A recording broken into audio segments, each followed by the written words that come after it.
Subscribe now and press the bell icon. Never miss an update. नमस्कार साथियों, स्वागत करता हूं सबका इस YouTube चैनल पर जिसका नाम है स्टडी विद पीएन लोधा।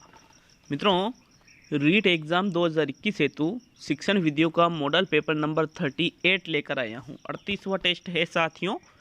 तो आप समझ सकते हैं कि 37 टेस्ट पहले भी ले चुका हूं। उन टेस्टों को नहीं देखा है तो ऊपर जो कार्ड है उस पर बिल्कुल वहाँ पर आपको ये 37 वीडियो की प्लेलिस्ट मिल जाएगी साथियों। और साथ में एंड स्क्रीन में भी ये 37 वीडियो आपको मिल जाएंगे। देखिएगा, 20 क्वेश्चन है, बहुत ही अच्छे क्वेश्चन है दोनों लेवल हेतु साथियों। जो सिलेक्शन दिलाने वाले प्रश्न जिनको हम कहते हैं, बहुत ही अच्छे क्वेश्चन देखने को मिलेंगे साथियों, जिनसे बिल्कुल सिलेक्शन होना एक आधार बनेगा ऐसे प्रश्नों से। तो चलिए प्रश्न नंबर 1 देखेंगे, दोनों लेवल के लिए है, जरूर देखिएगा। इसके बाद साइकोलॉजी का स्पेशल टेस्ट आ रहा है मित्रों। प्रश्न नंबर 1 है, साचार्य विधि में साचार्य स्थापित किया जाता है। श्याम पट्टू व चित्र में, वाक्य व शब्द में, चित्र व शब्द में और श्याम पट्टू व वाक्य में। तो मित्रों, सबसे पहले हम बात करें तो साचार्य विधि किसने दी थी? मैडम मारिया मोंटेसरी ने। और इस विधि में इन्होंने क्या सिखाया था? लेखन शिक्षण। लेखन शिक्षण में क्या होता था साथियों? जो लेखन सिखाया जाता था बच्चों को साचार्य विधि के अंतर्गत, तो जो एक तो शब्द होता था और एक चित्र होता था, इन दोनों के मध्य साचार्य स्थापित इस विधि में किया जाता था साथियों। कि जैसे चित्र देखा, चित्र के नीचे फिर शब्द देखा और दोनों का फिर शब्द साचार्य स्थापित किया। जैसे चित्र क कबूतर का चित्र है, कबूतर वाला, नीचे क कबूतर क लिखा हुआ है कि भाई हाँ ये क कबूतर और ये चित्र भी कबूतर का है, तो इन दोनों को मिलान किया जाता था अलग अलग चित्रों का। तो मित्रों, तीसरा विकल्प आपका सही रहेगा प्रश्न संख्या 1 में। नेक्स्ट आगे बढ़ेंगे प्रश्न नंबर 2 पर। दूसरा क्वेश्चन आपके आता है, अधिगम अनुभव केंद्रित इकाई योजना में निम्न में से किस पर अधिक बल दिया जाता है? पाठ्यक्रम पर, छात्र की अनुक्रिया पर, शिक्षक की अनुक्रिया पर और पाठ्यक्रम पर। मित्रों, 2 बार पाठ्यक्रम आ गया, सॉरी इसके लिए। देखिएगा, जो अधिगम अनुभव केंद्रित इकाई योजना होती है, अधिगम का अनुभव तो साथियों कौन किसको प्रदान किया जाता है? छात्रों को। तो इसलिए साथियों जो अधिगम अनुभव केंद्रित इकाई योजना है उसमें छात्रों की अनुक्रिया पर ही बल दिया जाता है। कि छात्र यदि क्रिया करके किसी चीज़ को सीखते हैं तो बिल्कुल वो चीज़ ज़्यादा स्थायी रहेगी, ज़्यादा अच्छी तरह से वो समझ में आएगी मित्रों।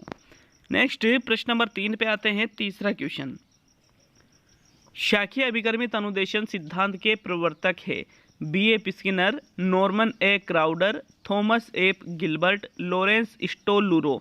तो मित्रों, बात करें अभिकर्मित अनुदेशन की तो इसके अलग अलग प्रकार होते हैं, जिसमें नॉर्मली अगर पूछे कि अभिकर्मित अनुदेशन के जनक कौन है तो बिल्कुल आपका आंसर स्किनर रहेगा। लेकिन रेखीय अभिकर्मित अनुदेशन विधि का पहुँचे तो भी स्किनर रहेगा। और अगर जो शाखीय अभिकर्मित अनुदेशन के जनक पूछे तो नॉर्मन ए क्राउडर आपका राइट आंसर रहेगा। प्रश्न संख्या 3 में दूसरा विकल्प सही है। चलिए आगे बढ़ेंगे प्रश्न नंबर 4 पर। यहाँ पर तीसरे क्वेश्चन में दूसरा विकल्प है मित्रों। चौथा क्वेश्चन है, ध्वनियों को प्रतीकों में लिपिबद्ध कर भाषा को स्थायित्व प्रदान करने को कहते हैं। लेखन विधि, श्रवण विधि, वाचन विधि, पठन विधि। तो ध्वनियों को प्रतीकों में लिपिबद्ध कर, तो लिपिबद्ध किया जाता है मतलब लिखा जाता है उसको साथियों। तो भाषा को स्थायित्व ऐसी लिखकर प्रदान करोगे तो फिर उसको लेखन विधि ही कहा जाएगा। चौथे क्वेश्चन में आपका प्रथम विकल्प बिल्कुल सही है साथियों। चलिए आगे बढ़ेंगे प्रश्न नंबर 5 पर। 5वां क्वेश्चन क्या है मित्रों आपके? प्रश्न नंबर 5, रिक्त स्थान की पूर्ति से संबंधित प्रश्नों द्वारा छात्र की किस योग्यता का मूल्यांकन होता है? प्रत्यय स्मरण योग्यता, भावात्मक योग्यता, सृजनात्मक योग्यता और बौद्धिक योग्यता। तो आपने सभी ने सुना ही होगा प्रत्यय स्मरण प्रश्न, प्रत्यय विज्ञान प्रश्न। मित्रों, ये ज्ञानात्मक उद्देश्य के अंतर्गत आता है। और रिक्त स्थान की पूर्ति वाले जो प्रश्न होते हैं, तो रिक्त स्थान की पूर्ति करना होता है। हमने भी ऐसे प्रश्न देखे हैं, किए भी हैं, तो उसको प्रत्यय स्मरण प्रश्न कहा जाता है मित्रों। और इनसे प्रत्यय स्मरण योग्यता का मूल्यांकन होता है। प्रथम विकल्प सही है 5वें क्वेश्चन में। नेक्स्ट प्रश्न नंबर 6 पे आएंगे। छठा क्वेश्चन, जिस परीक्षा में सभी प्रश्नों का स्तर एक समान हो तो उसमें निम्न में से किस गुण का अभाव रहता है? विश्वसनीयता, वैधता, विभेदकारिता और वस्तुनिष्ठता। तो सभी प्रश्नों का स्तर एक समान है, मतलब सभी प्रश्न या तो बहुत ही ज़्यादा कठिन है या बहुत ही ज़्यादा सरल है। तो साथियों फिर वो विभेदकारी प्रश्न नहीं कहला सकते, क्योंकि बहुत ज़्यादा कठिन है तो कोई भी छात्र उसको हल नहीं कर पाएंगे, और बहुत ज़्यादा सरल है तो सारे छात्र हल कर देंगे। तो उसमें जो मंद बुद्धि, जो प्रतिभाशाली, जो सामान्य बुद्धि, इस प्रकार के जो अलग अलग बुद्धि वाले बालक होते हैं उनके बीच विभेद नहीं कर पाते हैं साथियों ऐसे प्रश्न। तो इसमें विभेदकारिता नामक गुण का अभाव होता है। तीसरा विकल्प 6 क्वेश्चन में सही है। नेक्स्ट प्रश्न नंबर 7 पे आते हैं मित्रों। 7वां क्वेश्चन, भाषा सीखने का व्यवहारवादी दृष्टिकोण पर बल देता है, रचनात्मकता पर बल देता है, भाषा प्रयोग पर बल देता है, अभिव्यक्ति पर बल देता है, अनुकरण पर बल देता है। तो साथियों व्यवहारवादी दृष्टिकोण कहता है कि बालक भाषा अनुकरण के माध्यम से सीखता है। किसके माध्यम से? अनुकरण के। अनुकरण कैसे? कि जो जिस भाषा को वो सुनता है, जिस भाषा को उसके आसपास के लोग बोलते हैं, सुनकर के उसका अनुकरण करके छात्रों उस भाषा को बोलना सीख जाता है। तो मित्रों हो चौथा विकल्प सही रहेगा 7वें क्वेश्चन में। चलिए आगे बढ़ेंगे प्रश्न नंबर 8 पर। तो साथियों 8वां क्वेश्चन है, निम्न में से कौन सा मल्टीमीडिया का प्रकार नहीं है? एनिमेशन, वीडियो, टेलीविज़न और संव्यूहन। तो मित्रों टेलीविज़न तो सभी को पता है, हम टीवी देखते ही हैं, हमने टीवी देखी भी है। वीडियो ये बिल्कुल मल्टीमीडिया में आता है। अब एनिमेशन या संव्यूहन, तो मित्रों अगर हम बात करें तो एनिमेशन के बारे में भी आपने सुना होगा, ये भी मल्टीमीडिया का एक प्रकार है, लेकिन संव्यूहन मल्टीमीडिया के अंतर्गत नहीं आता है साथियों। चौथा विकल्प आपका सही रहेगा प्रश्न संख्या 8 में। तो चलिए आगे बढ़ेंगे 9वें क्वेश्चन की ओर। प्रश्न नंबर 9, उपचारात्मक शिक्षण के लिए प्रथम आवश्यकता है बच्चों की कमजोरियों का पता लगाना, विषयगत समूह बनाना, अतिरिक्त कक्षाओं का आयोजन कराना, तो और उपलब्धि की जांच करना। तो साथियों उपलब्धि की जांच करना ये सबसे पहले उपचारात्मक शिक्षण में नहीं किया जाता है, बल्कि उपचारात्मक शिक्षण यदि आपको करना है तो उसके पहले आपको बच्चों की कमजोरियों का पता लगाना होगा। क्या करना होगा? बच्चों की कमजोरियों का पता लगाना होगा साथियों, कि कौन से क्षेत्र में बच्चे कमज़ोर हैं, कौन कौन सी चीज़ें उनको नहीं आती है, तभी तो उपचारात्मक शिक्षण करोगे। इसलिए यहाँ पर प्रथम विकल्प ही सही रहेगा 9वें क्वेश्चन में। चलिए आगे बढ़ेंगे मित्रों प्रश्न नंबर 10 पर। 10वां क्वेश्चन, भाषा शिक्षण का लक्ष्य है। भाषा शिक्षण जो लैंग्वेज बच्चों को पढ़ाई जाती है उसका लक्ष्य पूछा है साथियों। अध्ययन अध्यापन का विकास करना, मानवीय संवेदना का विकास करना, सेकंड विकल्प। भाषा की समझ एवं अभिव्यक्ति का विकास करना, थर्ड विकल्प है। और चौथा विकल्प है अर्थोपार्जन एवं यश प्राप्त करना। तो मित्रों भाषा शिक्षण के लक्ष्यों की बात करें तो दिए गए विकल्पों में से सबसे बेस्ट विकल्प कौन सा लग रहा है? सबसे बेस्ट विकल्प बिल्कुल हमको लग रहा है भाषा की समझ और अभिव्यक्ति का विकास करना, कि बालक के अंदर भाषा की समझ का विकास हो और उसके जो विचार है उनको बहुत ही अच्छी तरह से वो अभिव्यक्त कर सके, इसलिए भाषा शिक्षण करवाया जाता है साथियों। विचारों का आदान प्रदान भी आराम से वो कर सके मित्रों। तीसरा विकल्प 10वें क्वेश्चन में राइट है। नेक्स्ट आगे बढ़ेंगे प्रश्न नंबर 11 पर। तो 11वां क्वेश्चन, देखो और कहो विधि में निम्न में से किस बिंब का विशेष महत्व है? श्रुति बिंब, दृष्टि बिंब, विचार बिंब, भाव बिंब। तो देखो और कहो मतलब देखेंगे उसमें, ठीक है, देखेंगे और फिर कहेंगे। तो साथियों इसलिए इस विधि में दृष्टि बिंब का सबसे ज़्यादा महत्व माना जाता है। किसका? दृष्टि बिंब का देखो और कहो विधि में। साथियों सेकंड विकल्प आपके 11वें क्वेश्चन में राइट है। चलिए आगे बढ़ेंगे प्रश्न नंबर 12 पर। तो मित्रों 12वां क्वेश्चन है, भाषा शिक्षण के किस उपागम में सामग्री विभिन्न स्रोतों से ली जाती है?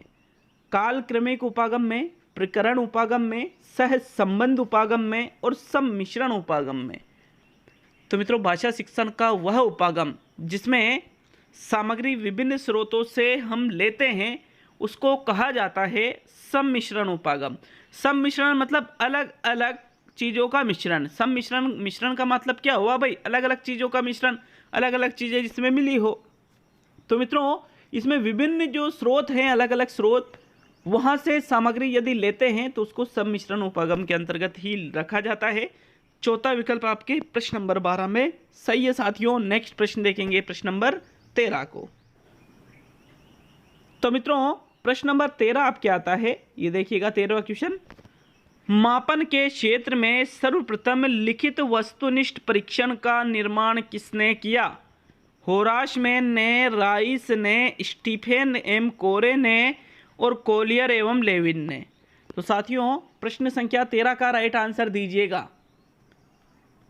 मित्रों इसका जो राइट आंसर है, देखिए वस्तुनिष्ठ परीक्षण का निर्माण मापन के क्षेत्र में सबसे पहले होराशमैन के द्वारा किया गया था। स्टीफेन एम कोरे ने और कोलियर एवं लेविन ने, इनका नाम किसके लिए प्रसिद्ध है साथियों? आपको अति आवश्यक है ये चीज भी जानना। कमेंट करके बताइए साथियों कि स्टीफेन एम कोरे और कोलियर एवं लेविन दोनों का नाम किस क्षेत्र में चलता है मित्रों? यहाँ प्रथम विकल्प सही रहेगा 13वें में। नेक्स्ट प्रश्न नंबर 14 पे आते हैं। इग्नू, एनसीईआरटी आदि किस प्रकार की बहुमाध्यम तकनीकें हैं? मनोरंजन, आरेख, समीपवर्ती और दूरस्थ। तो मित्रों इग्नू हो, एनसीईआरटी हुई, ये सभी चीज़ें ये दूरस्थ शिक्षा के लिए प्रचलित है। दूरस्थ शिक्षा का मतलब पत्राचार से जो हम करते हैं शिक्षा प्राप्त, वो कहलाती है दूरस्थ शिक्षा, जिसमें न तो कॉलेज आना जाना पड़ता है साथियों, घर पे बैठकर ही पढ़ाई करनी पड़ती है और फिर सिर्फ एग्ज़ाम देने ही जाना पड़ता है। तो साथियों दूरस्थ शिक्षा इसको ही कहा जाता है। जैसे मान लीजिए कोई लेवल 1 से अध्यापक बन गया, अब लेवल 1 से वो एसटीसी करके अध्यापक बन गया, बीएड नहीं कर रखी है, अध्यापक बनने के बाद में वो नॉर्मल तो बीएड कर नहीं पाएगा, तो फिर वो इग्नू है, एनसीईआरटी है इत्यादि जो ओपन यूनिवर्सिटी जिसको अपन कहते हैं साथियों, उनसे बीएड वगैरह करते हैं, तो ऐसी शिक्षा को ही दूरस्थ शिक्षा कहा जाता है। 14वें क्वेश्चन में चौथा विकल्प सही है। चलिए आगे बढ़ेंगे प्रश्न नंबर 15 पर। मातृभाषा एवं सीखी जाने वाली द्वितीय भाषा दोनों का भाषा वैज्ञानिक विश्लेषण प्रस्तुत करने हेतु प्रभावी विधि है। व्यतिरेकी विधि, समवाय विधि, व्याख्यान विधि और सूत्र विधि। तो व्याख्यान विधि को तो हम एक तरफ रख ही देते हैं, क्योंकि दोनों भाषाओं का पूर्ण रूप से विश्लेषण, शुद्ध रूप से विश्लेषण व्याख्यान में तो होगा नहीं। साथियों सूत्र विधि में भी दोनों भाषाओं का विश्लेषण नहीं होता है। अब एक होती है समवाय विधि। समवाय या सहयोग विधि में क्या होता है, अलग अलग जो चीज़ें होती हैं उनको एक साथ मिलाकर पढ़ाया जाता है मित्रों।